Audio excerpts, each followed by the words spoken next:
Alec, welcome. Welcome to this.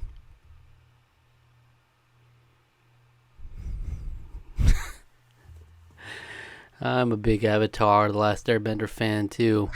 I'm also a fan of Donkey Kong. I mean, his thing was that he doesn't speak. It doesn't really lend itself to a good video, though, so might want to break it.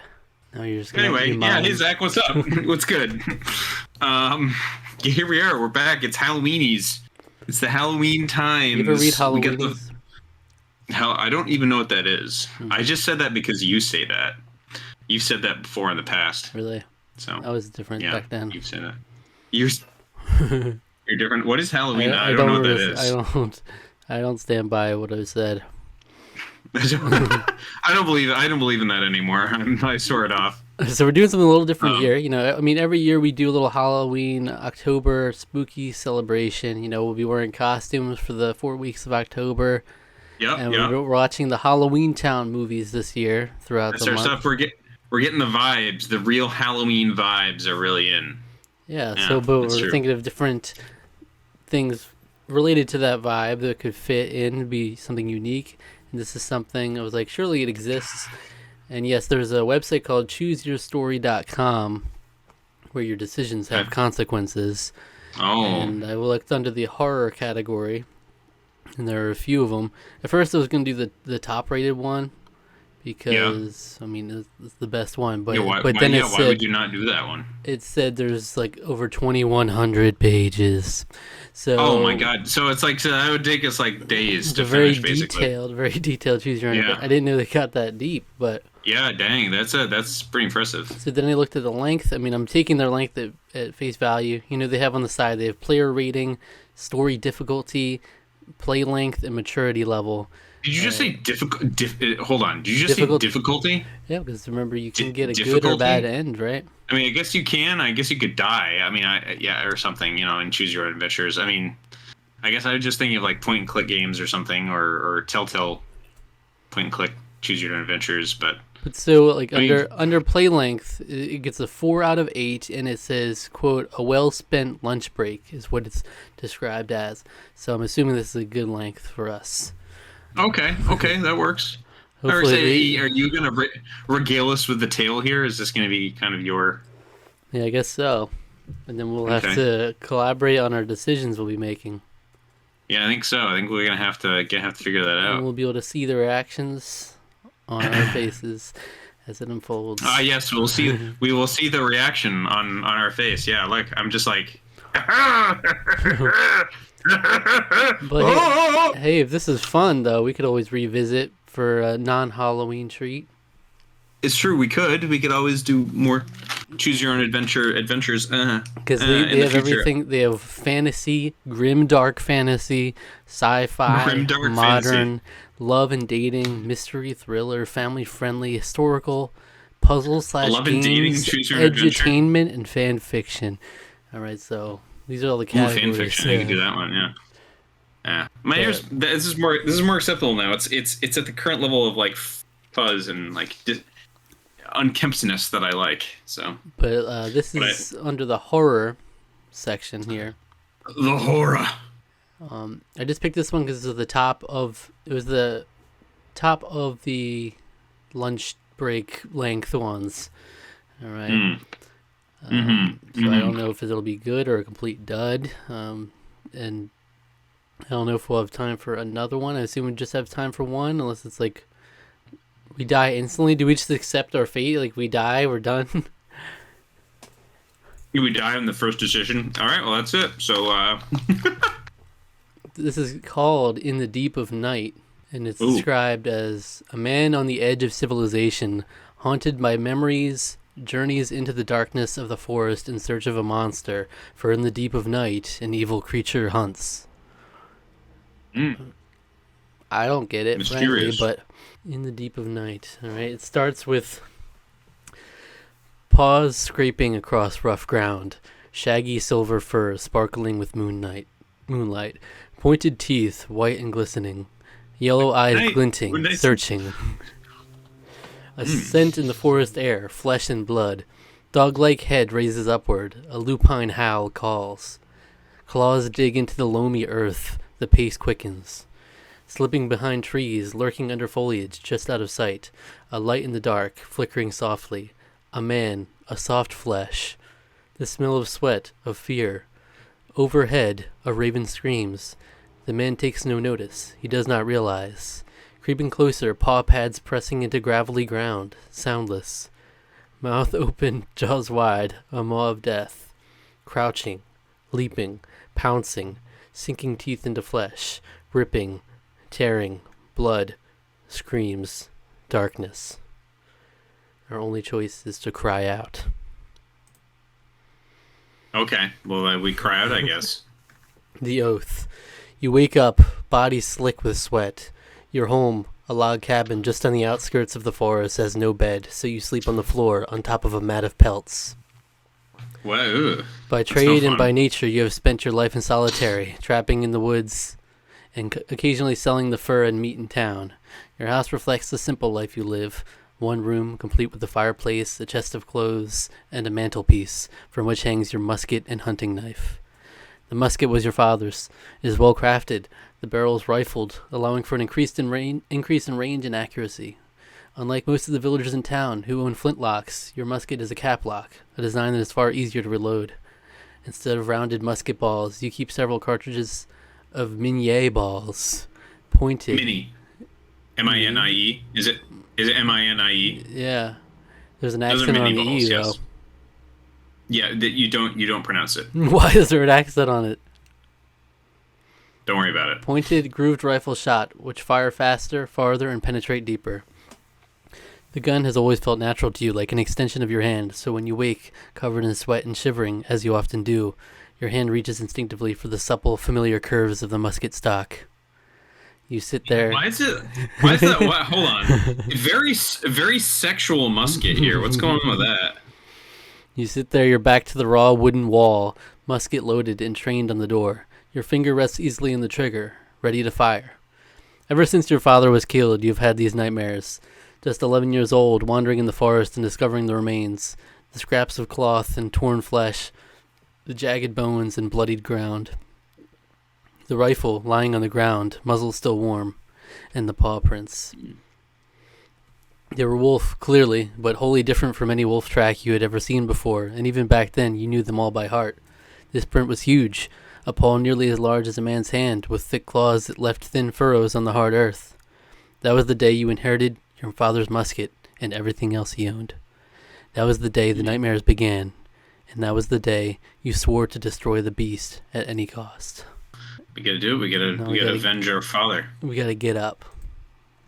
All right, we'll get up, son. A new day.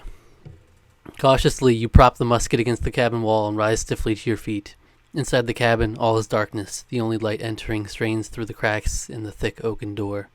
Unhitching the creaking iron latch, you open the door and shield your eyes from the sun's morning glow. Kneeling beside the door, you cup your hands and scoop up a handful of icy rainwater from a wooden bucket by the wall. Bracing yourself, you splash the water over your face, wincing as the frigid liquid trickles down your long matted hair, dampening your yellowed nightshirt. Now properly awakened, you begin to feel the terror of the night wane. With the morning comes courage. It is the night that tests you. Returning into the comparative warmth of your cabin, you examine your reflection in a chipped mirror above the mantel. Your hair is long and matted. As you stare into the mirror, you absent-mindedly drag a deer bone comb through it, ripping free thick knots of twined black hair. Ooh, ripping it free. Ugh, that's painful. Black like the night. Hair sufficiently disciplined, you run a hand across your face. The skin across your cheeks are prickly with the unruly beginnings of a beard. Your father never grew a beard. He always kept his cheeks smooth. Your mother, a stern woman of puritanical nature, always said that a man was proved by his beard.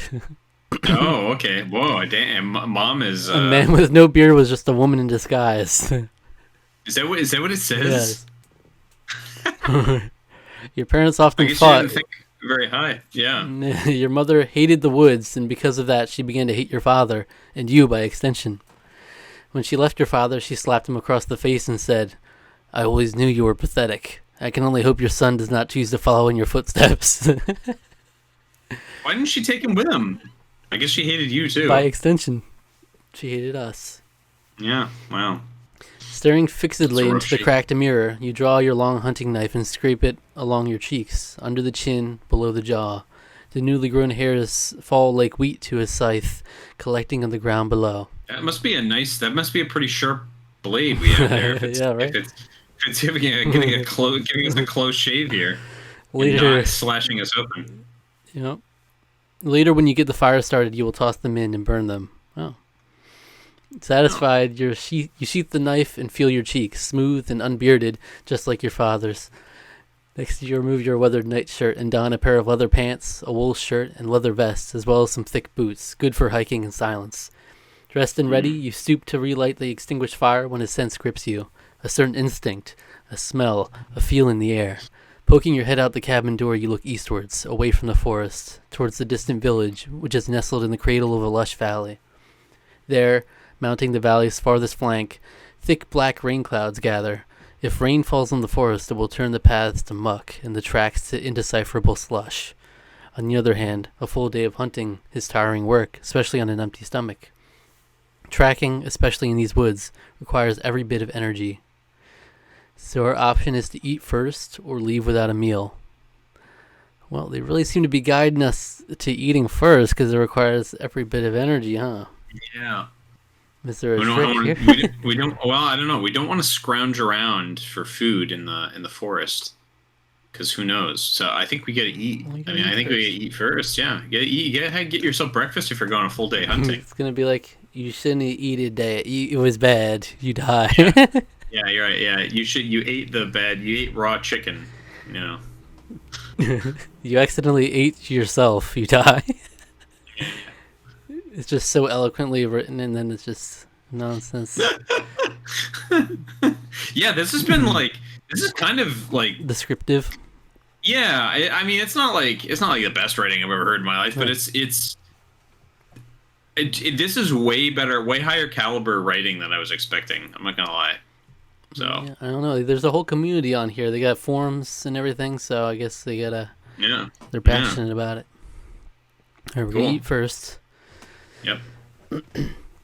Sated is what this section's called. Sated. Your stomach growls with the ferocity of an untamed beast, and you are all too happy to sate it. Walking purposefully to the opposite side of your cabin's exterior, you remove a battered metal pot from an equally battered metal spike driven deep into the logs. Before returning to your cabin, you stoop to pick some wild parsnips, as well as a few sprigs of parsley, all of which grow in abundance outside of your house. With the vegetables thrown haphazardly into the pot's uneven maw, you enter the cabin and prepare the fire. Delicately, you shape a cone of dried hay and smoked bracken and place it in the center of the fireplace. Next, you gather some kindling, a few twigs and roughly cut log shards, all of which you arrange in a neat pyramid over the yellow grassy cone. Removing a tinderbox from your pocket, you open the worn wooden container and remove the flint and steel. The flint is cold and black, with rough serrated edges that glint in the sun's light. The steel is an unadorned. Yes. There's a lot of. Did you just say you get your flint out and you started a fire? like what? No, we are there. Yeah, we are there. We're really there. The steel is an unadorned piece of metal shaped like a D, so that 3 of your fingers can fit snugly and firmly. Leaning in close to the fireplace, you hold the flint above the hay cone in between 2 stands of kindling. Raising your fist, you whip it downwards, skidding the metal fire starter off the harsh flint, emitting a cascade of red sparks which crackle through the air and spatter against the cone, gnawing at it from the inside. Leaning in closer, you blow a whisper of air onto the newborn flame, pouring strength into it. The fire cackles greedily, its many tongues lap hungrily at the kindling above. Hot smoke, thick and black, breathes upward, curling around the helpless pieces of kindling. The tongues of flame are fast to follow, their orange appendages wrapping around the wood and tightening their hold. Fresh fire erupts from the kindling, taking firm hold and banding together, coagulating into an orange inferno. Taking from a sizable pile outside the door, you remove a heavy pine log and bring it inside, placing it on top of the steadily blazing fire. The flames are momentarily admonished by the sudden rush of air, but quickly spring back into action, tearing voraciously into the log's belly. With the fire taken care of, you dump the vegetables out of the pot and fill it with water from your rain barrel. Hanging the dripping pot over the roaring fire, you begin preparing the ingredients. For the parsnips, you remove the clods of dirt by vigorously rubbing them on your pant leg. Once cleaned, you remove your hunting knife and hack them into irregular lumps. Gathering them in your hands, you toss them into the pot, splashing the water. The fire hisses angrily. Next, you fetch several strips of rabbit meat, which hang suspended from hooks on either side of the stone fireplace. Unhooking 4, you toss them unceremoniously into the pot. After an impatient few minutes of waiting, in which you spend much of the time outside, watching the incoming rain clouds roll over the faraway town and barrel onwards toward you, gathering in force. With the pot's contents now bubbling merrily, you toss in the parsley, as well as a handful of crushed salt.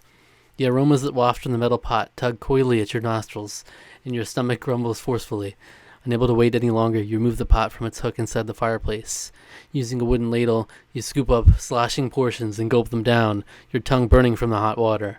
Taking a quick breath, you hunch back down and shovel more stew into your mouth, spilling the brown liquid down your chin and spattering your grimy shirt. With the soup demolished and your stomach sated, you toss the remnants into the diminishing fire and snatch your musket, ammunition, and hunting knife from the mantel. You sling them over your shoulder and step outside your cabin, into the rain. While you we didn't lose that much time. That took us that took us about 5, maybe 10 minutes to do. So we get moving along. It's just gonna start raining anyway. Right. So we didn't lose that much time, and now we have a belly somewhat full of food. Yeah, I can't imagine what was gonna happen. What would have happened if we didn't eat first? It's like we would have collapsed. We would die of starvation. We would have gotten the vapors. While you ate the clouds. While you ate, the clouds moved quickly. It just looked like while you ate the clouds. While you ate, the clouds moved quickly, blotting out the sky over your cabin. The rain tumbles down, soaking you in an instant. The sky is a hazy gray, and the woods ahead are an unappealing dark smudge. Grimly, you set off toward them. The grass living at the edge of the deep forest is slick and yellow, and waves in the wind and rain like sharp, lashing tongues. More tongues. There's a lot of tongues in this. There's a lot of visual. Thick and tall, it grows in height the farther you get from your cabin, reaching up past your knees to scratch at your waist as though it intends to drag you down to untold depths of darkest origins. That was more like arms, not tongues, right? Mm-hmm. Once you reach the beginning of the woods, the change is abrupt. There are a few saplings marking with the border between civilization and forest. Most of the trees are ancient pines, tall and austere, with gnarled branches and sharp needles. The grass has instantly disappeared, and in its place your feet tread on loamy soil made mucky and viscous by the downpour. Shadowed by the immense pine branches, you feel the weight of the forest smother you. There is a heartbeat here, something unimaginably old, something unimaginably evil. The trees creak and groan. You shiver, the hairs in your neck standing alert, but regardless, you press on deeper into the heart of the forest. Okay, cool. Keep going. This is our only option. Well, we gotta keep looking. You keep hunting. Wind and rain. You press onward, even ever deeper into the forest depths. Surrounding you, the ancient pine trees whisper and mutter, waving their crooked branches in the wind and rain. As you press onward, the whispering intensifies, building to a howling crescendo. Overhead, the clouds thicken, devouring the sky, shrouding the forest in darkness. Your eyes dart about, searching for scraps of light. You can still see, but everything is gray, and your vision does not extend past 20 meters. The rain falls harder. The rain? The rain falls harder, water pouring down like arrows, lancing into the ground and churning the soil into thick, viscous mud. Every scrap of clothing on your body is slick and slimy with water and mud kicked up by the rain. Hunting in this weather would be a ludicrous decision. Our options are to turn back or press onward. Bro, why didn't you grab your freaking raincoat? Well, look, it's saying it would be a ludicrous decision to hunt in this weather, and then it's like, well, what do you want to do? Do you want to be ludicrous, or do we want to be reasonable about this? Why didn't we grab our, an overcoat or anything to keep the rain off us? What the heck? You saw the rain. He said he stepped outside while waiting for the stew. Surely you have an overcoat, sir. He did not prepare for this, even though he's, he knows. A hunter. He's out. He's been out here. Yeah. So we're going to turn back. I mean, are we gonna listen to the overly the unbelief? I was complimenting this, and then all of a sudden it just turned up the flowery. I know how to write language, and I was like, oh my gosh, just freaking say you use the flint to light the fire. You don't have to go into it. All right. Anyway, it's definitely like a writing prompt, one of those. Yeah. I don't know. What do you think? What are you thinking? It's hard to be able to have much of a choice here when they say it would be a ludicrous decision to hunt in this weather, and then we're gonna press onboard and just be like, well, you died, so it's tough. It was ludicrous. It was ludicrous. Yeah, let's turn back. We gotta turn back. Turn back. It'd be ludicrous. I mean, I don't know why we need to be out here right now. We're good. Let's turn back. Yeah, we're good. We did what we could, and homeward bound. The rain lashes down in oppressing sheets, slipping across every inch of your skin. You have no choice but to turn back. Oh, we didn't have a choice. What was the other one going to do then? You could say you had no choice but to keep going. You had no choice. You turned around. You're like, fuck this. And then you got out. You go forward and then realize you can't. And then you have to go back. Every few minutes you check your powder horn nervously.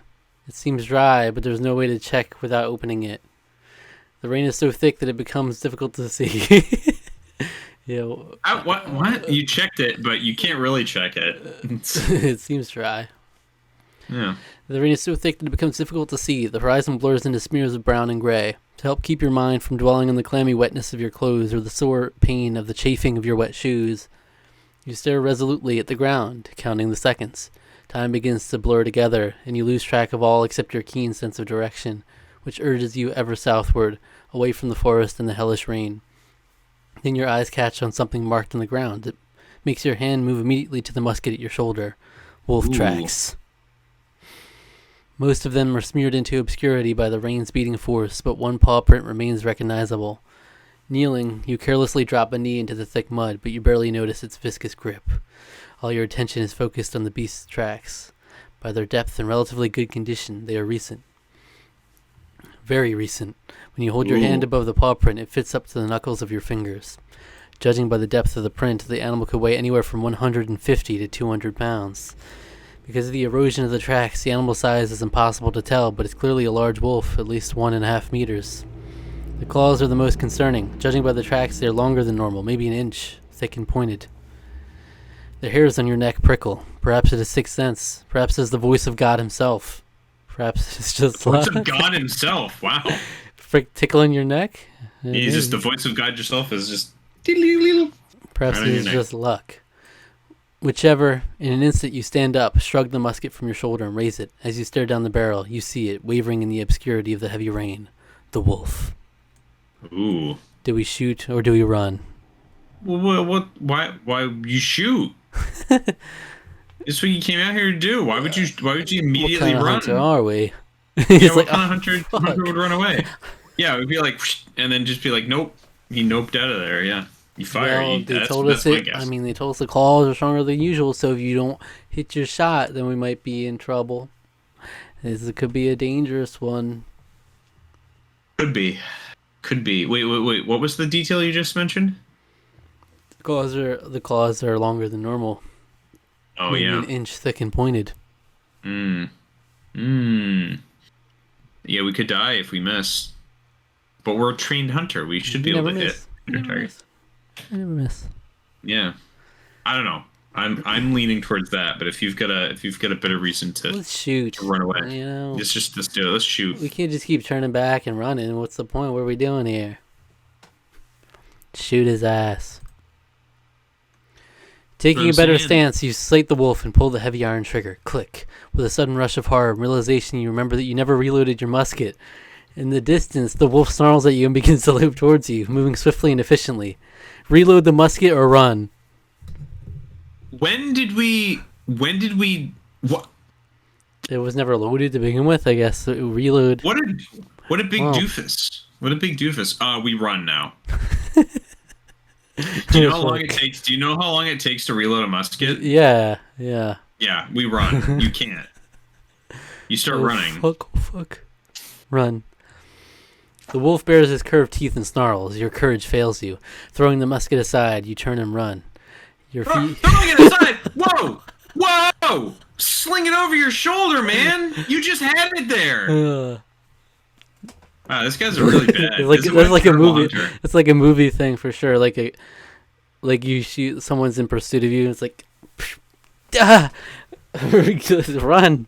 It runs the gun. He talked about he'd slung it over his shoulder. He pulled it out to fire, and then so just sling it back over your shoulder. Run, loser. All right. Anyway, absolute loser vibes. Absolute loser vibes. Your feet pound the wet ground, spraying mud and water. You move like lightning, skidding across slick rocks and wet moss. Behind you, your ears fill with the sound of the wolf racing across the forest floor with effortless ease, competent in killing. In front of you, a small log blocks your path. With agility born of fear and adrenaline, you vault over the rotten log and land on one foot, hard. Letting out a gasp of pain, you regain your balance and prepare to continue your mad dash when the wolf's paws catch you in the small of your back, claws ripping through your shirt and lacerating you from shoulder to hip. You twist in agony and fall on your back, staring up at the beast that towers above you. The wolf lunges forward, jaws open wide, and in desperation you lash out with your left arm. The wolf's huge canines rip into your flesh and jar against bone. The pain is brutal and your vision blurs, but the wolf is shocked too. As it staggers backwards, you move with speed fueled by desperation and draw the hunting knife from its sheath at your waist. Okay, here we go. The wolf leaps forward again, and in the same instant you stab upward, blade shearing through firm flesh. The wolf lets out a startled yelp and collapses on top of you. Your face is buried under its heavy gray pelt, and your nose is filled with the reeking smell of wet fur and the iron stench of blood. Your mouth is smothered and you cannot breathe. The wolf makes no move to attack or back off. It just lies on top of you, its immense weight slowly choking you. In a desperate attempt to free yourself, you flail wildly, but to no avail. Sparks flick to no avail. It's too heavy? It you did say it was like 200 pounds, That's but like, still come not on. too heavy to flail. Yeah, it's like if you're in desperation, adrenaline would kick in and you'd be able to lift that thing off. I'd hope. Mm-hmm. Sparks flicker across your vision. You cannot feel your fingers. Summoning a final burst of energy, you heave leftwards, every muscle in your body knotted and straining. At last, like a boulder crossing the lip of a precipice, the wolf rolls off your body. There we go. Gasping for breath, you stare in horror at the thick stain of red clotting your shirt, but quickly realize the blood is not yours. Beside you, the wolf lies immobile, and on its chest you see the hole matted by fur from which blood gushes copiously. The knife must have passed straight through the heart, killing the beast instantly. You breathe a ragged sigh of relief. For the first time, you become aware of the rain's absence. It must have stopped during your struggle with the wolf. The clouds are still thick, but through them shafts of golden sunlight pierce the darkness of the forest. That was a quick rainstorm. Yeah. I guess we had been walking for a while, so I don't know. You examine the body of the wolf and sigh with disappointment. This is a large wolf, nearly 200 pounds and 4 feet at the shoulder. Even in death it radiates a ruthless majesty, a honed and skilled man-hunter. But it is still just a wolf, or just a wolf, not the wolf. Not your wolf. Collecting your musket, ramrod, and satchel, you head southwards, back toward your home. Paw pads pressing into fresh snow. Oh, here we go. We got another poem.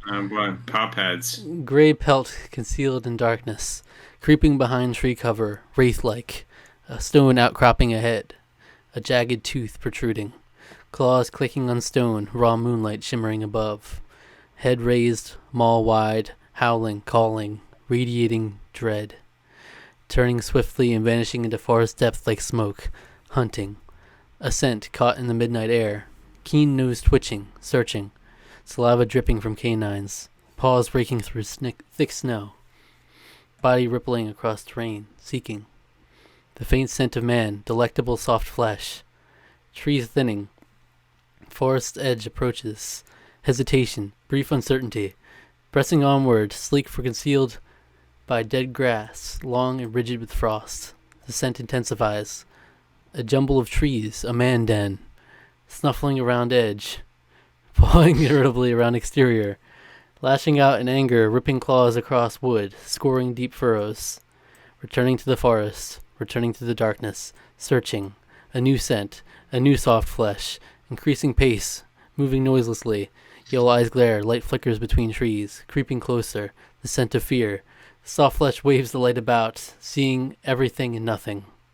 Moving closer, concealed by frigid snow heaps, closing in, leaping, biting, ripping, tearing, feasting, howling. And then it just says, scream. Ah! The hunt. You scream, sweaty arms flailing, tangled in your blankets. Things flicker in the dark. Snow. They were snow in that one, though. There was snow in that one. Yeah. So seasons have changed. Things flicker in the darkness of your cabin, shadowy beings that reach with crooked claws. Leaping forward, you throw yourself at the door and unbolt it, falling onto the shining white snow that surrounds your cabin. It has been a month since your encounter with the wolf. Your nightmares have followed you doggedly, but none have been half so vivid as this one. Standing up shakily, you become aware of the biting cold burrowing into your flesh and turn to re-enter the cabin. Your hand moves for the door and you cry out, hand reaching instinctively for the hunting knife that is not there. You left it hanging above your mantle. The wood of the door has been brutalized, 4 long furrows stretching from top to bottom in a shaky diagonal. Sap, only semi-congealed, beads around the mauled portion of the doors. This happened pre-dawn, but only just. Ignorant of your chilled bare feet, you search around your cabin and find the tracks, unmistakable in their size and bizarre length in toes and claws, despite the heavy snowfall that has distorted them. This is the wolf. This is your wolf. Ooh, you found him. Or maybe it found you. Follow the tracks. That's the only choice. Yes. Not many choices here. Yeah, there sure have not been many choices in this choose your own adventure. Supernatural. Only stopping to throw on your clothes and gather your weapons. You hastily check your musket. It is primed and a musket ball is loaded. You set off in pursuit of the monster who has dogged your mind for far too many years. Moving swiftly, heaving through the thick snow, you follow the tracks, clearly imprinted against the ground despite the fresh morning snow that lies on top of it. You feel the familiar curve of your musket's grip. Your finger rests precariously on the trigger. The air is frigid and gnaws at your ears and fingers, but you press on, ignorant of the pain.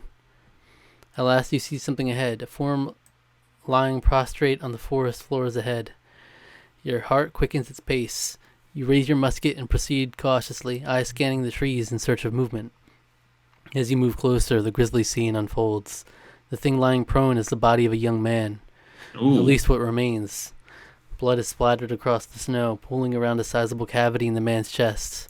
Bile rises in your throat and you look away. Perched atop a tree branch, a raven watches hungrily. You raise your rifle to shoot it, but remember that the beast could still be nearby. Keeping the rifle ready, you kneel and close the man's eyes. You will collect him later. Okay. Now you set off in pursuit of the beast. Aggressively, you follow the tracks, moving as silently as you can. Suddenly, you find yourself... Aggressively, but silently. Yes. Suddenly, you find yourself standing in front of a rock overhang, under which the ground is devoid of snow. The tracks end here and do not continue anywhere else, despite your furtive searching. With paw prints of such size and irregular shape, the beast would not have been able to retrace its steps perfectly, nor have them covered by the light morning snowfall. It is as if the beast simply vanished into thin air. More than a little discomforted, you head back into the body and gather it up into your arms. The least you can do for the poor soul is find his family. You had intended to visit the village to trade for supplies anyway. Perhaps you can talk to the locals and see if they know anything more about this beast than you do. For it to simply vanish like that reeks of the supernatural. The hairs on the back of your neck prickle. Go to the town. Okay. Wallstadt. Wallstadt? Yes. Waldorf salad? Wallstadt. Yeah. Wallstadt. Wallstadt. What is that? Wallstadt? Is that an actual place? Probably. I don't know. Wallstadt? Wallstadt. Hey, go to Wallstadt. The Principality of Wallstadt refers to a specific period in the history of Wallstadt, namely the period when it was ruled by the Blutwasser dynasty. This is not real, by the way. Okay. This is a complete fabrication. This is just someone's fake history. That makes sense. You know how it goes. You go, you look on, you try to be like, what's Volstadt? And then you see some fan wiki for something. The wagon rattles and clacks along the uneven cobble road that spears through the heart of the small village. With every hitch, the wagon makes you hear the body, hidden under thick woolen blankets, thump dully. As the town draws nearer, you pass a farmer dressed in coat and trousers, both black. He offers only the barest hint of acknowledgement. The people of Walstadt have ever been the quiet, suspicious type. Despite having been born and raised within a mile of the town, you are considered an outsider. Grimly, you push your wagon through the heart of town, narrow streets flanked by austere shale buildings with windows bolted and shutters fastened. Only one man occupies the street. He lounges in a chair on his porch, eyes following your every move, and hand resting easily on the flintlock pistol at his waist. He stares at you obstinately with his gray eyes, stony like flecks of flint. Ignoring him, you press on towards the familiar peaked roof of the chapel, towering over the other roofs. No doubt the priest will know who the young man was. Better for him to break the bad news than you. Go to the church. Yeah, those pagans, they didn't go to church. I don't know who this boy is. The church's doors are made of heavy pine, black and thick. The brass knocker is a thick ring of metal, unadorned. Clasping it with one hand, you rap on the heavy wooden doors twice. The doors swing inward almost instantly, and an old man emerges. He is clad in a slightly shabby priest's uniform, and a long brown cloak drapes his shoulder. Hanging from his neck dangles a cross, carved from bone, or perhaps even ivory. His eyes are slender and delicate. The irises are a piercing green. His face is clean-shaven and wrinkled. He neither smiles nor frowns. He merely regards you impassively. You incline your head politely. "Father, I have need of your help." The priest nods and beckons you inside, his face a mix of curiosity and concern. Dipping your arms into the wagon, you hoist the roll of blood-stained wool and carry it into the church. Once inside the threshold, you deposit the body on the floor and undo the coverings. The priest lets out a sharp intake of breath, but otherwise remains unfazed. Kneeling, he brushes some of the man's hair away from his face. Poor Wilhelm. I baptized him, you know. He was so young." The priest seems genuinely tearful at the boy's death, and you comfort him awkwardly, placing a hand on his shoulder. He sighs tiredly and regains his feet. Did he cross himself? He didn't cross himself. Mm-mm. "How did this happen?" You bite your lip. A wolf got him. I found the body." You want to say more, but you hold your tongue. Do you catch a flicker of suspicion on the priest's face? He sighs again, and then thanks you for bringing the body to him. He promises to take care of the rest. Nodding solemnly, you depart. As you leave the church, you turn back and see that the priest is watching you pensively through one of the arched windows of the church. Turning quickly, you move with a brisker pace. You simply need to trade your supplies at the butcher's, and then you can leave. Trade with the butcher. That's our option. What was the priest? Why was the priest acting all like sus? He's sus of you? I don't know. Is the injury not clear that it's from a wolf? I don't know. He's a sussy little baka, though. I'll tell you that. Mm-hmm. The butcher is a large man with thick arms and a grizzled beard. His bloodied apron and hefty cleaver do nothing to alleviate his menacing appearance. Like the other townsfolk, he's wary of you, but at least he greets you by name. "Ah, Jacob, back again?" Wait, so he knows us? Our name is Jacob then, huh? Yeah. You nod grimly and begin unloading the meat you packed in your wagon. The butcher handles each package carefully, opening each and inspecting the meat inside. Instead of coin, he offers salt, gunpowder, and musket balls, all of which you happily accept. His deals are hard but fair, and you feel you have made a good trade.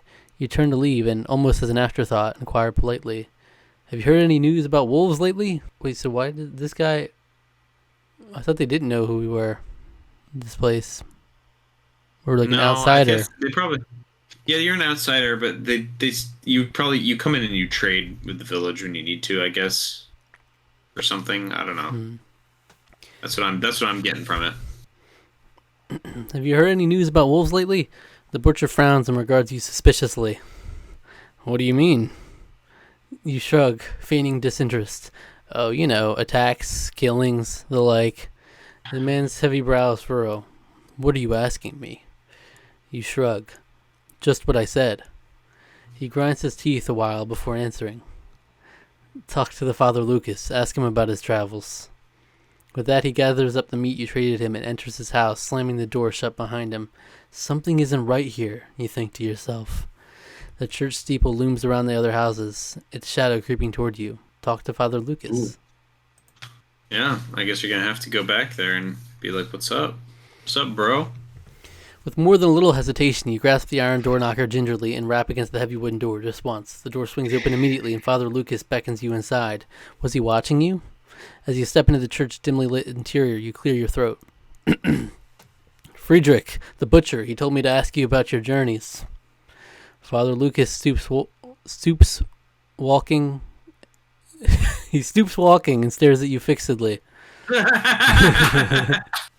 Yes, he stoops walking. Answer me truthfully, boy. What happened to the man you found? What happened to Wilhelm? You let out a breath shakily. I don't know. The priest keeps his gaze staring into you, through you. When he speaks again, it is softly, in a voice tinged with fear. What did you find in that forest? You can only shrug. The priest moves with surprising alacrity for one of his age. He motions for you to sit at a bench farthest from the door. Then he disappears into a small chamber, probably his personal quarters. When he returns, he is holding a book. He sits down next to you. The bench creaks unevenly. When I was young, I journeyed across the known world. I visited Rome, Egypt, Byzantine. Have you been to those places? Heard of them? You shake your head. He sighs, somewhat patronizingly. When I traveled, I saw many wondrous things. Things I still remember and always will. But I also saw many terrible things. Things I wish I could forget. Of what I saw, nothing can compare in terms of atrocity to that of the lycanthropes. You cock your head quizzically. Yes. Lycanthropes? What the hell's that? Father Lucas leans in. His breath smells thickly of garlic and wine. Lycanthropes, werewolves, men who transform into wolves and hunt for their fellow men in the night. You recoil in shock. And wine. It's not. He leans in closer. Possible? Of course it is. The world is dark and filled with the devil's minions. His fingers toy with the bone crucifix at his neck. I did not aspire to be a priest, boy, but after what I saw... He shudders, his old wiry frame shaking. I had to find sanctuary. He presses the book into your hands. Read it. Can you read? You nod numbly. Good. Go now. There is little time. He hoists you up and points you to the door, his fingers shaking slightly. Before you leave, he calls out to you, Boy! You turn, and he takes a deep breath, Boy. Forming words in his head. At last, he says simply, Kill the damned thing. In the name of God, kill it. You nod slowly. This is yeah. An adventure. This is an adventure. Yeah. Not much of a choice, though, in the matter. No, not really much of a choice. It is an adventure, though. Not much. You nod slowly, your knuckles white as your fingers dig into the book's leather covering. The supernatural. Had you suspected it all along? And does this change anything? I freaking love that show, says Jacob. I guess the book is called The Supernatural. Yeah. Leave. It's their choice. Is leave. Just leave. I mean, Barnabas. make like a tree and Barnabas. Yep. Yeah, it's Barnabas. That? Yes. What? What is that? What do you mean? What is Barnabas? It's a name. Oh. A name of You've a never person? heard that name before? Well, I just don't understand. What do you mean, I can't see what you're it's seeing. It's the title of the thing, of the section. Oh, is the title section? Yeah, it's a guy. It's a person's name. Yeah, Barnabas is a name of a person. So Barnabas in the name. I don't know. I mean, I'm assuming it was probably a common name or at least somewhat common name, or a notable name in the ancient world. But I don't know. I don't understand what. Who's this character that just came out of nowhere? You trundle your cart up the stony street, each bump making the bags of musket balls click. The wind hisses through the funnel created by the narrow street, plucking at your coattails. The town itself is deathly silent, seemingly devoid of life. Was it always this quiet? You think to yourself nervously. Suddenly one of the shutters opens with a clatter, making you whirl around and grasp frantically at the empty sheath of your hunting knife, which sits atop your mantle. Looking into the gloom of the opened window, you see the grim face of the butcher. The shutter is on the first floor of the house, and the door is right beside it, but he makes no move to open. When you move closer, he refrains from drawing back, but he seems visibly uncomfortable. Whispering in his guttural tones, he addresses you cautiously, checking the abandoned street for unseen listeners. You talked with Father Lucas? You nod. The butcher swallows nervously before speaking. If you're looking for it. He raps his knuckles nervously on the window's wooden frame. Look for Barnabas. He leaves on the outskirts of the forest, 2 miles east. He leaves. He leaves on the outskirts. You frown quizzically. What sort of name is Barnabas? It's not German or even French for that matter. The butcher bites his lip before continuing. He's not from here. He came 15 years ago. Your breath hitches and the hairs on your neck prickle. 15 years, you think? That could mean... An unpleasant flash of memories floods in unchecked. The dark forest, the circling ravens, the blood. The butcher moves to close the window, but then offers one last piece of advice. When you visit him, bring your gun, load it, and your knife, bring that too. He steps back into the gloom of his house and fastens the wooden shutters. First, you should return home. Any other weapons, you should probably bring those too. Bring them all. Your butter knife, you gotta bring that. Cheese knife, bring that too. Mm-hmm. Eat it all. First, you should return home. Yeah. Barnabas, I believe he was a companion of Paul the Apostle in the book of Acts, if memory serves. I initially was going to say, because I'm very tired, my apologies for anyone watching this and me yawning. I'm just very tired. This isn't like the story. That's okay. I just hate the story. Yeah, that's basically it. I almost was going to say he was the person that when the mob was talking about crucifying Jesus, the mob oh my gosh, I'm forgetting his name now. Pontius Pilate was like, yeah, well, we can't crucify him. It was like, you can crucify him or crucify this other guy. And the other guy's name was Barabbas. And they're like, release Barabbas. Release him to us. We want Jesus crucified.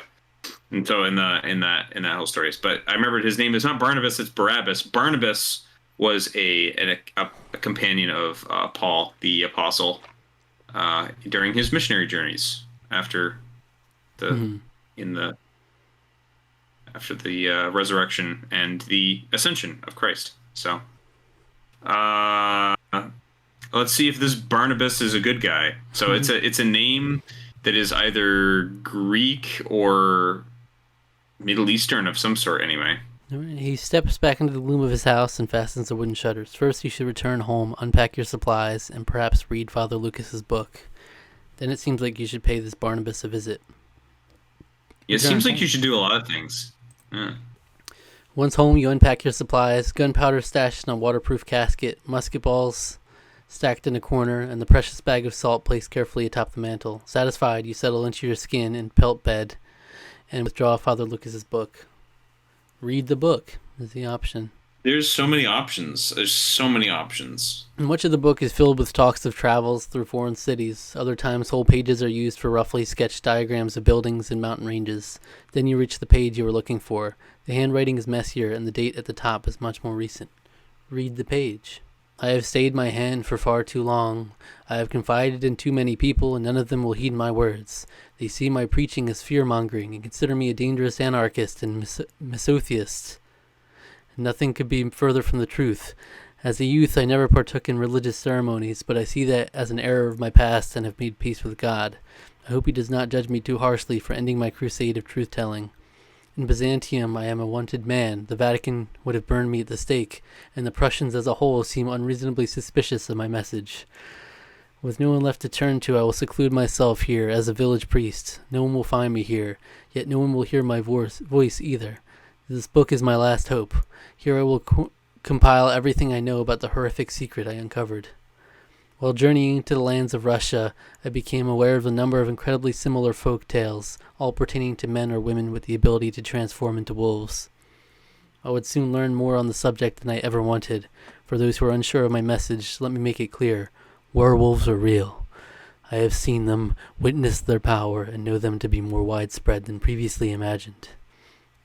Lycanthropes are human beings cursed by lycanthropy.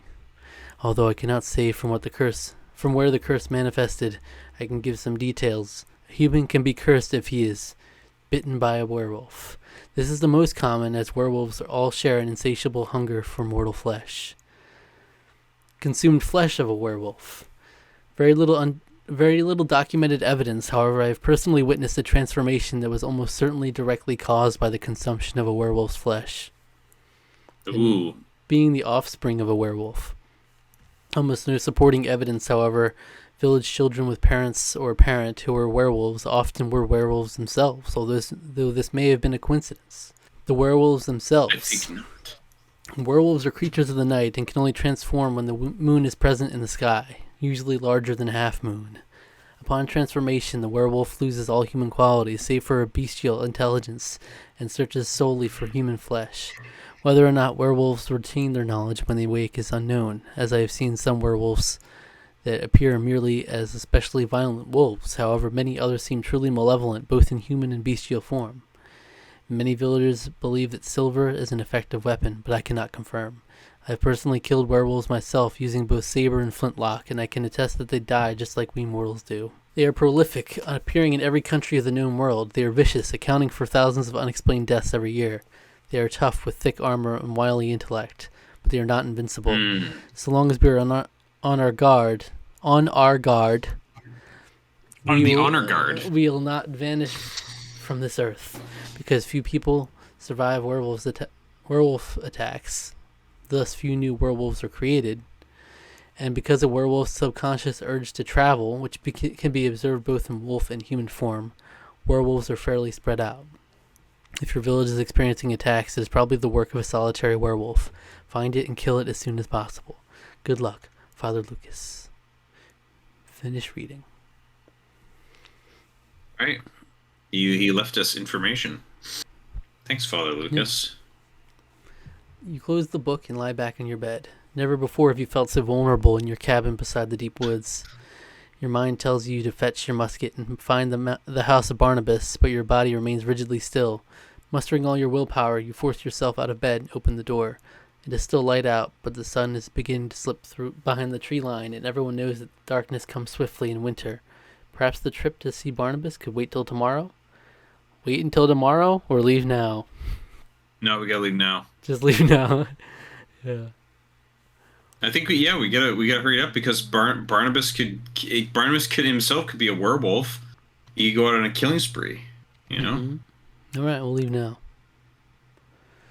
Mustering your courage, you stare into the shadowed depths of the dark forest and spit defiantly. Mentally prepared, you then head back inside to change and gather your gear. Once dressed and equipped, you head out, warily skirting the outside of the forest in search of Barnabas's hut. Keep going. The sun is falling quickly, flecks of light catching on the treetops. The darkness is fast approaching. You're beginning to wonder of the butcher meant west instead of east when you see a square object wavering in the distance. As you draw closer, you recognize it to be a hut, quite similar to yours. You grip your musket apprehensively. Get closer. As you approach the building, you notice something strange leaning up against the wall. It appears as though Barnabas has a number of wooden poles resting against the side of his house. Atop them are, you're not exactly sure, but you have your suspicions. Casually, you unsling the rifle from over your shoulder. When you get closer, your suspicions are confirmed. They are animal heads. There are 6 poles. Nice. 2 have goat, 3 are affixed with pigs, and the 4th holds the head of a cow. Some are beginning to decay, and even in the depths of winter, flies still surround the heads. The snow below the poles is spattered with blood, which drips continuously from all 6 heads. Your hand has, on its own accord, removed your hunting knife from its sheath. Skirting the outside of the house warily, you approach the door and prepare to knock when it occurs to you that you are carrying a loaded musket in one hand and a knife in the other. Slinging the musket back over your shoulder, you prepare to sheath the knife, but your hand remains resolutely still. Do you keep your knife out or put your knife away? Why can't you conceal the knife, bro? Seal the knife, like you can keep the knife out, and then you can just sort of keep it like in your sleeve. Everything about this is a little mega sus, but I think this guy is trying to ward them off with these heads. That's my guess. So we should put the knife away so he doesn't kill us on sight? Or... Yeah. I feel like because he's a hermit, he's suspicious too. And if we're threatening him as we knock on the door and we have a knife out, it just seems like a bad scene. You know, someone knocks on your door, you answer it, and they got a knife in their hand. It's just like you're not gonna let him in. That's right. All right, let's put our knife away. Yeah, we gotta take the risk. Best not to start on such unfriendly terms. In any case, you can easily draw the knife again in a fraction of a second if needed. Slipping it back into its sheath, you wrap your knuckles twice in the heavy wooden door. The door swings open, revealing the man you've been searching for, Barnabas. He looks old, but in no way unfit. His hair is gray and greasy, scraggling down his back in knots and tangles. His beard is long and unkempt, shaped downward in a rough approximation of a triangle. He wears good hunting boots, like you, and his pants are old leather, mottled from long use. His shirt is a plain vest, sleeveless and open at the front, affording a view of his impressive muscles, as well as several long scars that trace across his abdomen. His teeth are crooked, the canines protruding forward, in a manner that can only be described as lupine. His eyes are a feral yellow, piercing and hard. Oh, yeah, okay, he's a werewolf. This dude's a werewolf, yeah. I mean, he's a werewolf, yeah. We gotta kill this guy. Right? Either way.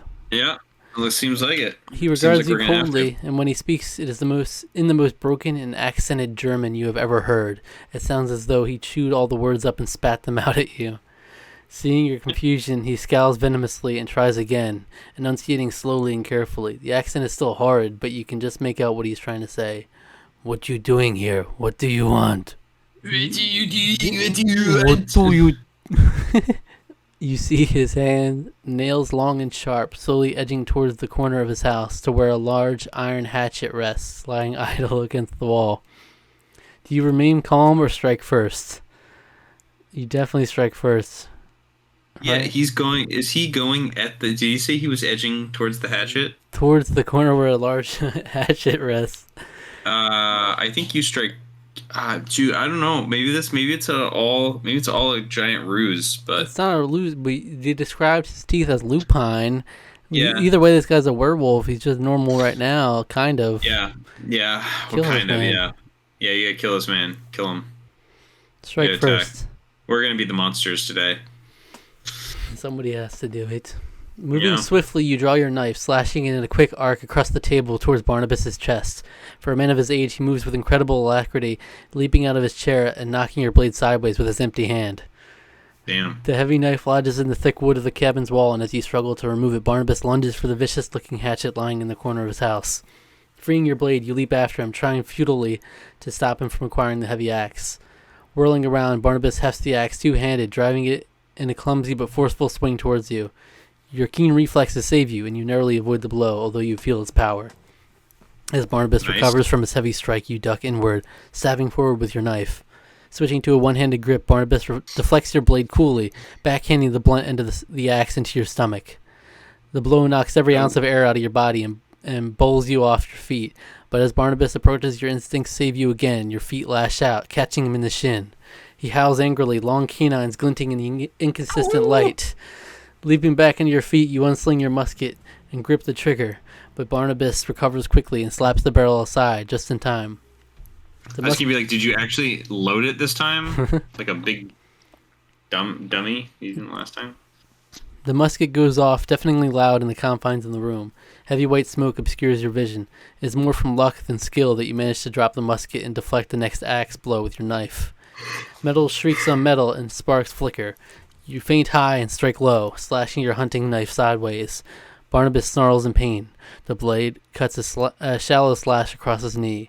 You move in, but your hubris is your undoing, and Barnabas leaps forward, shoving his hatchet headfirst into your chest. The metal strikes your ribs like a hammer blow, and the force knocks you backward, right out the door. You leap up. I don't know. You leap up, but Barnabas is quicker, heaving the door shut with great force and bolting it shut. You step back angrily, and your foot touches on something metallic. It seems during the fight one of you must have kicked your fallen musket out the door. Picking it up, prompts a more serious thought. Barnabas also had a musket. You remember it hanging by his mantle. Moving quickly and erratically, you slip into the cover of the forest. Looking up, you realize that the sun is set. It will be a full moon tonight. Oh, It says, no wait, wonder he's... it says, wait for Barnabas at the edge of the woods or go deeper into the woods. Why would you go deeper into the woods? You wait for him to come out his door, and then you shoot him. You shoot, and then you shoot the bastard. Yeah, shoot him. And then also the moonlight will help you see him a little bit better. You wait on the edge of the forest, of course. Because other wolves are going to attack you in there if you go in the forest. There's no doubt in your mind that Barnabas is the werewolf. This is the moment you've been waiting for. It is time to put an end to your crusade. It is time to put an end to the werewolf's reign. Using the cover of the dense pine trees and the rapidly decreasing light levels, you hide yourself behind a raised mound of earth. Making sure your musket is loaded, you fix your gaze in the cabin and wait for Barnabas to emerge. As man or beast. Wait. Why did it take you so long? It's like 8 years or whatever. How did it take you, or is it a month? I don't remember. How did it take you so long to figure out that there was another person living on the edge of the forest? I don't know. We're not very good. No, not really. We could barely stand up to a regular wolf. See how this goes. The night is dark, but it is also cold. Frigid air swirls around you, piercing your bones. Determined not to give yourself away, you curl up and pray that Barnabas leaves the cabin soon. Each icy breath you take drives a splinter of pain into your chest. Your vision is beginning to blur. Fade is what we're doing. We're fading? Mm-hmm. Okay. You wake with a start. So we're just passing out because we didn't bundle up enough? That's right. What the heck is with this character? We have barely any choice in the matter of all of this, too. Yeah. You wake with a start, musket in hand and finger on the trigger. The forest is as silent as a crypt. Above you, the moon glows bright and full. You're unsure how long you lay unconscious, but judging by the height of the moon, it is nearing midnight. Much more concerning are the footprints. Clearly made in the snow, Barnabas's tracks lead out into the forest. They are the prints of a man possessed with a hellish goal. Follow the tracks. Steeling yourself, you vault out of your hiding place and sprint after the tracks, gun ready. The cold gnaws at your bones and your strength is beginning to wane. Your vision is blurring slightly. Not too far off, a bestial howl cuts through the silence of the night. Ooh. The wolf. There it is. The hunt. Howling, teeth showing, nose finding a scent, tracking. Scent strengthens. A soft flesh's den. They really like a word soft flesh. I've seen it come up a few times. They like a couple of certain words they like to use. Alacrity, that's come up like three or four different times. They thought that one hit, so they're tongues has been tongues used is a just lot. in the beginning.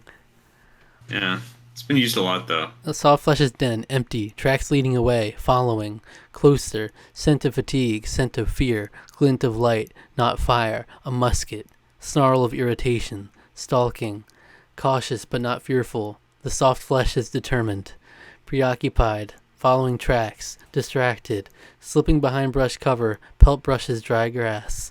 Soft flesh turns quickly, musket raised, clever, slipping away into the night, circling around, picking up speed, sprinting, leaping, a sudden explosion of sound, a heavy pain in the shoulder, hot blood splatters, snarling with anger. Soft flesh swings musket, chipping tooth, backing off, respect, fear? No, not ever. Respect, leaping, twisting, knocking musket aside with heavy paws, success, ripping, tearing, howling. Wake. You feel heavy, exhausted. There's an intense ache in your shoulder. You feel your mind bend, your nightmares becoming reality. In front of you lies the mangled corpse of Barnabas. You killed him. It is dawn and you are naked amidst the snow, but you do not feel the cold. You feel only a roil of emotions, horror, revulsion, disbelief. It was you this whole time. It was you. You were the werewolf? I guess so. Tucked into a pocket of Barnabas's bloodstained coat, a piece of yellowed paper protrudes. You have a suspicion as to what it will read even before you open it. The ink is scrawled and messy, and the page is stained, but the message is still clear. It reads, "To whom it may concern. There is little time. I have spent 15 years chasing after the beast that has, if you are reading this, killed me. This beast is a werewolf. It is a creature of great evil and must be destroyed. I urge you take up my crusade and kill the infernal creature. Barnabas Stainton." The paper crumples in your hands. You let it fall, and it lands softly beside Barnabas's battered frame, cradled in the reddened snow. In death, he seems more elegant. His cheekbones are more pronounced. His face has an air of dignified nobility. He seems at peace. Hundreds of thoughts swirl in your head, competing for your attention. You ignore most of them. To think of anything other than the matter directly at hand would be to descend into maddening insanity. You steel yourself and silence the voices in your head. Really, there are only two options. Destroy the werewolf of the dark forest. Go far away. The missing piece. What? There are only two options, and then the third option is the missing piece. I don't know what that means. Don't know either. Those aren't two options. Those are three options. Three options. I don't know. Well, I mean, I want to know what the missing piece is. I don't know. I need to figure out what that is. Can you go back if you make a decision in this? It says go back, so I assume that would just go back one.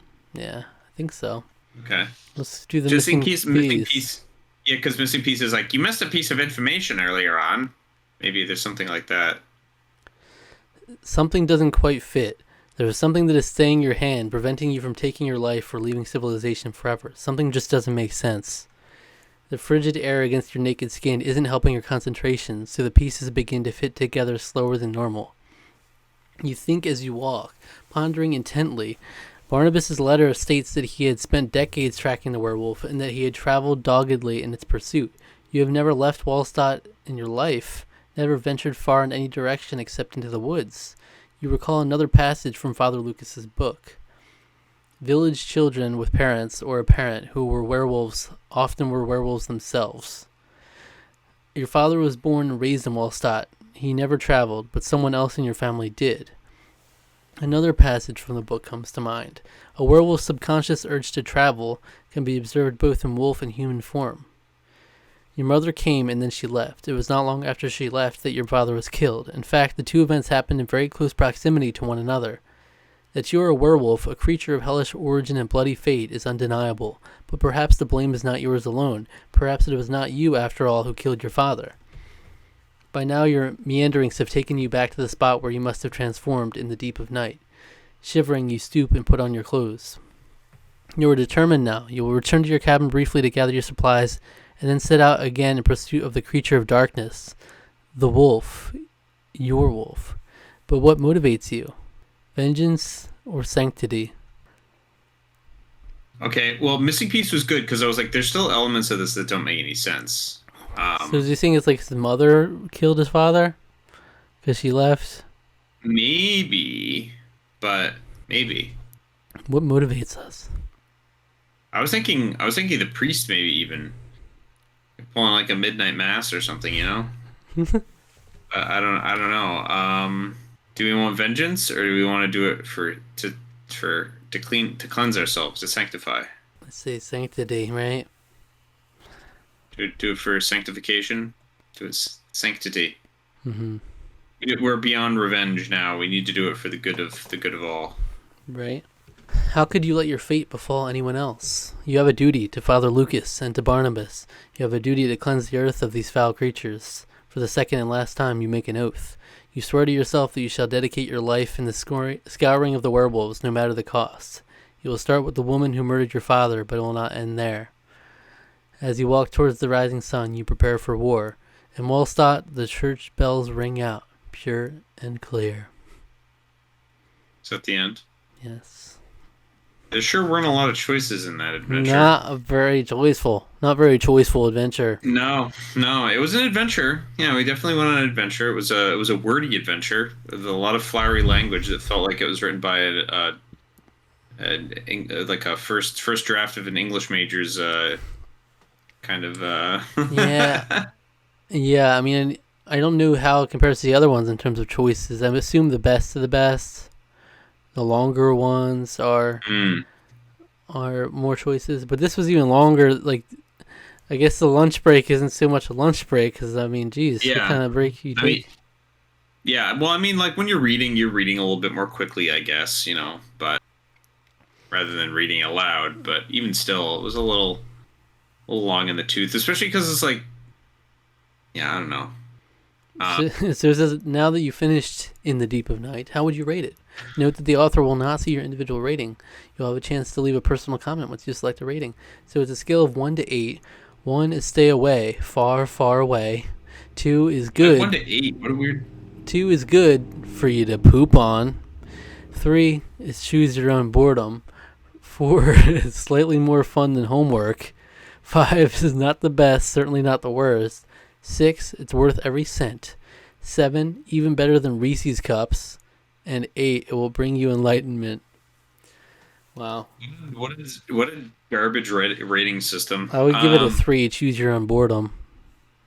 It was pretty dull. What was 4 again? Slightly more fun than homework. That's about what I'd give it. I don't know. I think I'd rather do homework. I don't know about that.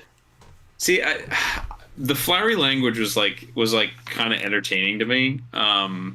Yeah, but I don't think it didn't give me much choice, so I don't want to give it too much grace there. Yeah, well, but apparently, did people love it? Can we check some of the comments to see what people say about it? This person said, a good stretch of the story proved quite linear, and some of the choices really had no bearing on the plot. It says, you spent an awful lot of words on the breakfast scene, but nothing of importance to the story happened. Well, it was written well. It didn't add anything to the plot. It didn't develop any characters, and it didn't advance the story. I would have rather seen you use these words to work on more branching pathways or something else that advanced the actual story. In places, I felt you fell into spats of overwriting, but overall, I thought the writing was generally pretty good. It was evident that you put considerable thought and time into this, though the story could have used more variation and substance on plot-focused pathways. Now I know what to read when my kids ask for a scary story. I know what to read to actually put them to sleep and not scare them. So, and not that I have kids or anything, but when I do, this is the first thing I'm gonna go to. Yeah, it's a shame. The best one seemed like it was like some sort of zombie survival story, and you had there's a bunch of different endings, and you get different points for killing all of the zombies. I guess somehow. You can kill or not kill zombies along the way. But you said it was a lot of pages though, right? Over 2,100 pages. Yes. That sounds really fun, but yeah, no. It's not for video, unfortunately. Yeah, no. What were there any other reviews? Yeah, I agree with the overwriting one. It's boy, he spent all this time on this breakfast scene, and I was like, what the heck is going on here? It was so strange. All right, I'll read one more review. There's 2 that had gold stars next to the review or comments or whatever. Okay. It says at the top, it says, interesting read, and I'm on the fence about commending it. There are some really good things about this story, namely the author is excellent at painting a picture and at evoking emotion. I loved the description of preparing a meal, and I really felt like I understood the cabin intimately. I thought the setting was well established, and more so, naturally established. It was rare to be introduced to a story set in the past so well. Additionally, the author put some effort into writing a good plot, but I'll talk more about that next. That said, there were a few substantial distractors, too. First and foremost, there were a number of very noticeable grammatical mistakes. I recommend that the author spends more time proofreading their story, particularly with the intention of pruning for missing or extraneous commas, and more generally for flow. The story was also rather linear until the very end, where a number of similar endings were presented. My biggest gripe was with the plot. This felt like a run-of-the-mill horror film, complete with the most unimportant side character whose sole purpose is to fill in plot details and a very predictable twist. So it could have been worse. I did... I predicted from the very beginning. I didn't say this. I probably should have just said this out loud because now no one's gonna believe me. But I said from the beginning, I was like, all right, he's a werewolf. I saw it coming. He is the werewolf. But he's not the werewolf. He is a werewolf. He's a werewolf. Yeah. Yeah. I mean, wow. In the deep of night. in the deep of night. Yeah. Running. Yeah, I feel like we Soft need flesh. to next time we'd have to. If we were going to do another one, maybe have it be the only video we're doing because it's such a long. Yeah. If this one was like a lunch break, but it's still pretty long. Yeah. And also have it pulled up so you can read some too, maybe because I'm dried out over here. A lot of tasking, very taxing on you, and I'm just trying to pantomime over here while I'm trying not to fall asleep because it was boring and I'm also tired. So, But very spooky. I mean, it fit the vibe at least, right? You get a werewolf on the loose. Yeah, I But, guess so. Lycanthrope is otherwise known as. yeah, otherwise known as lycanthrope. All right, well, let us All right. know or choose your stories in the future. Yeah, choose your story. Some better ones. Choose story with some semblance of choice is what we got here. Yeah. So, yeah. Well, Zach, what do you have a suggestion for what kind of video people should check out? Next time? Yeah. Or now? Should check out after this. Yeah. Or now, yeah. Go watch our video where we discussed our plan for a zombie apocalypse if that were to happen. Check that out. All right. Sweet. Hypothetically speaking. Spitball some ideas. Next, we got to do our plan for a werewolf or lycanthrope survival situation. All right, well, thank you for watching. Subscribe to the channel, like the video, leave a comment, hit the notification bell, and click the links in the description for our social media, okay? Well, All right.